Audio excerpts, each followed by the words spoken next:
6:48. Welcome back to the Valley today. We're taking a live look at Washington, D.C. Bernie Sanders is headed there today to meet with President Obama amid growing calls for party unity and for him to drop out. The Vermont senator, however, has promised to campaign all the way up until the Democratic convention, even though Hillary Clinton has already been crowned as the party's presumptive nominee. The White House has yet to formally endorse Clinton, but has indicated it may do so soon. Hi again and good morning, everyone. Thanks for waking up with the Valley today. 12 minutes before 7 o'clock. I'm Lisa Bedeau here with Kyle Bosch. We're starting our nonstop news and weather to the top of the hour to help you plan your day. And we have an important warning this morning for parents or anyone who takes care of kids after an infant died of a Benadryl overdose. It happened when a babysitter gave the child an adult dose. A local pharmacist says the tragedy could have been easily prevented. She says that every pill, even over the counter, comes with side effects, and that's why you should always talk with babysitters or daycares about any allergies or medications that your child is taking. She also says there is no such thing as a stupid question about medication. Always read the directions and the warning labels, and if you have any doubts, ask an expert. A developing story this morning. Israeli authorities say 4 people were killed in an attack by 2 Palestinian gunmen in central Tel Aviv overnight. Several others were hurt. The gunmen apparently targeted civilians at one of Tel Aviv's most popular tourist spots. Now, the attackers have been captured. Israel's Prime Minister Benjamin Netanyahu called the attack this morning a, quote, cold-blooded murder. New for you this morning, Arizona firefighters worked well into the night to battle a massive wildfire. The Tenderfoot fire started yesterday afternoon and has already burned at least 600 acres. Fire officials say that some homes in the area have been evacuated. This fire is burning near the town where 19 elite firefighters were killed back in 2013 when a blaze got out of control. Coming up on 6:51, time for weather and traffic on the ones, and we start with meteorologist Lisa Green. Morning. We have some nice weather on the way for today. Temperatures starting very mild in the 50s and 60s, and we'll watch them soar into the upper 80s in the Southern Valley today, and perhaps even to 90 degrees in a couple of locations. Lots of sunshine. You can see blue sky out there, but we may have a few passing clouds from time to time. And can't rule out this afternoon and evening with the heating of the day, some of those clouds starting to form and maybe even a shower or 1 or 2 isolated thunder showers, but mainly a quiet day with wind out of the southeast and just very warm and becoming muggy by the afternoon. We're also looking at temperatures this morning starting off in the 60s in Lakes Country, Detroit Lakes, Fergus Falls, Wahpeton, all at 63 degrees. Fargo is at 60. Up north into the 50s, 56 degrees currently in Grand Forks. Wind speeds are light and out of the east at the moment. And we have a little bit of cloud cover up in the Northern Valley, but otherwise it's quiet here. There are some storms down in the Twin Cities metro area there. So here's a look at our planner for today. By lunchtime, we'll see temperatures making their way back into the 80s in some locations, even around the noon hour, and we'll continue to climb from there. And this afternoon, seeing those temperatures rising into the upper 80s to even near 90 degrees again in the Southern Valley. Up north, more around 80 to 85 degrees for you. With that heat, we have some clouds developing and a chance for an isolated shower or a thunder shower. You see that one popping up in Polk County. Doesn't necessarily mean we'll get one right there, but that's just an example that we have a chance.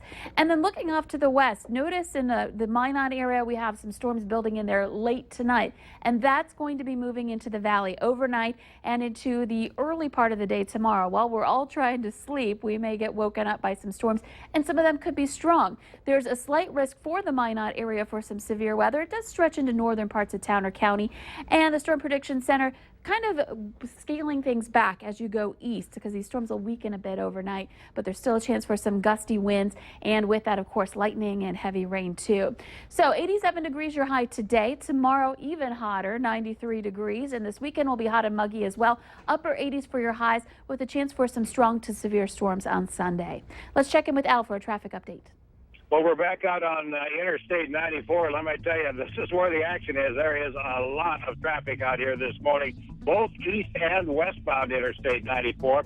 I should also tell you that traffic speeds are right up there this morning. My goodness, we have lots of lane jostling and things going on here on Interstate 94 between Vets Boulevard and 45th.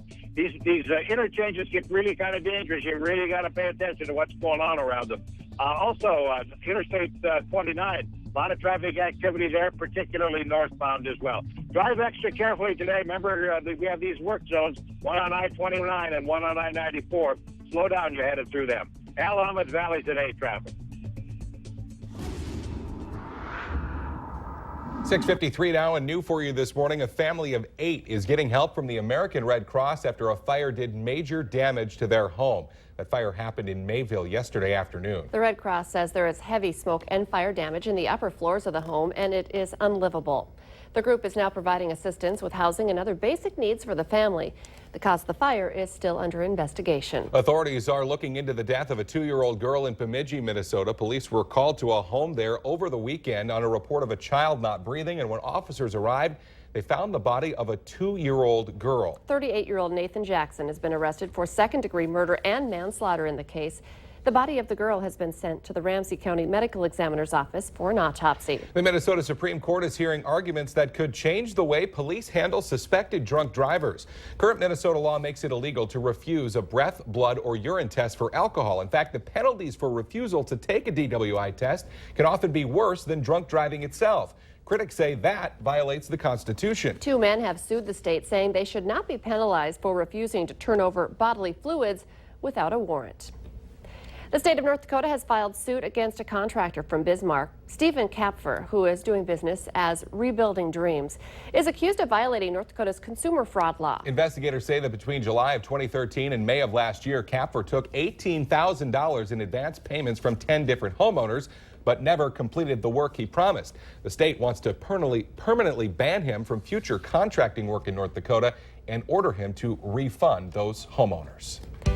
In this morning's Healthier Me, doctors are warning people not to overdose on diarrhea drugs. The Food and Drug Administration says high doses of Imodium can have an opiate-like effect, so sometimes people addicted to opioid painkillers take a lot of the medication to help curb cravings. Now, the FDA says that practice is dangerous because high doses can cause serious heart problems like abnormal heart rhythm.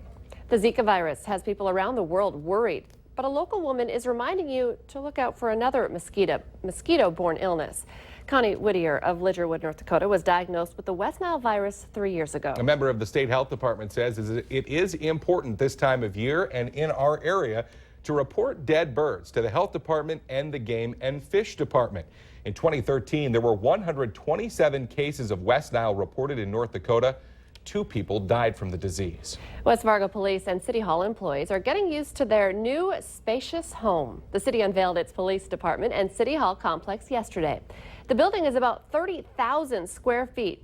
The original City Hall was slightly more than 200 square feet. That is quite an upgrade. Now, the old location was, of course, suitable when West Fargo's population was 11,000 people, but projections have the city growing to more than 45,000 people by 2025.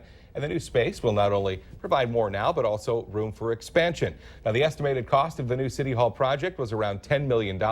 According to the city administrator in West Fargo, it was built without borrowing any money.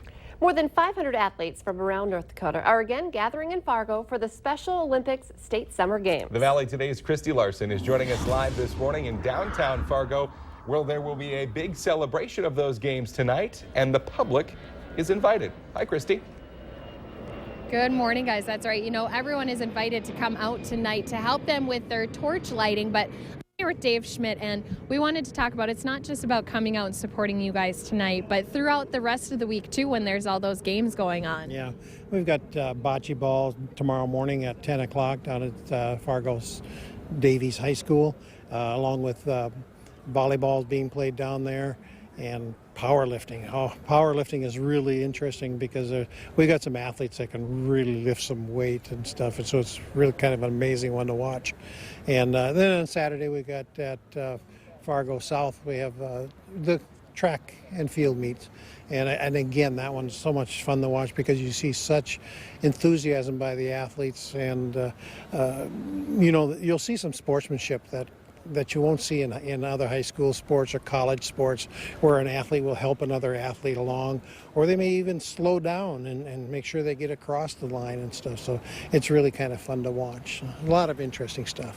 Something definitely to come out and see and cheer them on, and obviously that support means so much to them and obviously to all the volunteers and coaches too. So again, it's going to be at the Fargo Civic Center tonight as that torch run. So at 6 p.m. is when they're going to be lighting that torch, and then again those games continuing on through the rest of the week that you can also come out and cheer the athletes on for. Christy Larson reporting live in downtown Fargo. Hopefully we get a good crowd down there. Thank you so much. Well, we all could use ways to cool off when the weather gets a little warm. And it's not just the humans who are looking for a pool. Check out this video from California yesterday. A black bear spotted taking a little dip in a backyard pool in a neighborhood.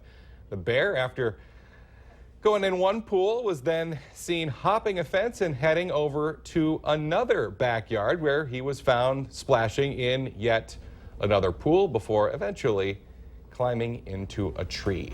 Nothing wrong with pool hopping on a hot day. As long as you're nice to your neighbors about it, right? You just gotta, I don't know what the exact etiquette is. I suppose if you're a bear, you can just kind of do whatever you want. It appears to be the case, at least here. Cool enough, though. Let's get our answer now to our question of the morning on Facebook. Today's question: 2/3 of all parents have a picture of their kids doing this. The answer: taking a bath. Remember, you can take part in our question of the morning by heading to our Valley News Live Facebook page, where we invite you to join the conversation all day long. Sounds like today, Lisa Green, going to be a pretty good pool day, bears and humans included. Yes, a perfect day for all creatures to head to the pool. We've got temperatures that are going to be in the 80s, and I think there might be some places in the Southern Valley that do get to 90 degrees this afternoon. Partly cloudy skies. We'll get a lot of sunshine this morning, but we may see some cloud development this afternoon with the heating of the day, and can't rule out 1 or 2 isolated showers or thunder showers later tonight that we do have those stronger storms moving in. And the heat continues well into the weekend. Friday, 93, more storms on the way. And Saturday and Sunday, we'll see some 80s and a chance for a strong storm Sunday. Thanks for waking up with the Valley today. Remember, we have more local news and weather for you right here in just 25 minutes. Have a great Thursday, everybody. We will see you tomorrow morning.